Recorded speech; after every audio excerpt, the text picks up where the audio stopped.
Main contours हैं agreement के, उन पे नजर डालें। जिसके पेपर पे बहुत अच्छी लगती हैं बातें, लेकिन कितना इसको इम्प्लीमेंट करने काबिल होगी रिजीम इन काबुल, या कितना करना चाहिए। For example, neither country will undertake any hostile actions against each other. चलें, ये मे बी डूएबल है। Now the second point, will not support groups carrying out attacks against Pakistan.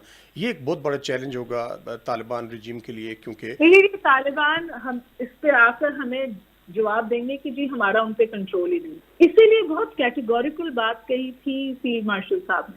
उन्होंने कहा था हम रियासत के साथ जंग नहीं कर रहे हैं, हम अनासर के साथ जंग कर रहे हैं जो जमीन पर हम पे हमले कर रही है। I think they was categorically and clearly stated. और उसके साथ साथ उन्होंने कहा कि हम चाहे ईस्टर्न बॉर्डर से इंडिया करें हमला, चाहे वेस्टर्न बॉर्डर इस्तेमाल करे, चाहे हमारे मुल्क के अंदर अनासर को इस्तेमाल करे रियासत के खिलाफ, हम इस 3 pronged वॉर करने को तैयार हैं टू काउंटर इट। देखिए कि हमारी इन्होंने सिपेक हुआ, इन्होंने सिपेक के अगेंस्ट वहां पर डेस्क बनाए।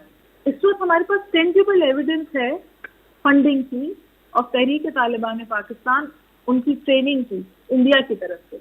तो मेरा तो सवाल आपसे ये है, इंटरनेशनल कम्युनिटी में शायद हमें करना चाहिए कि क्या इंडिया कम से कम ग्रे लिस्ट का हिस्सा नहीं होना चाहिए? जब हमारे पास टेंजिबल एविडेंस है कि वो टेरर स्पॉन्सर कर रहा है through Afghanistan into Pakistan. Pakistan was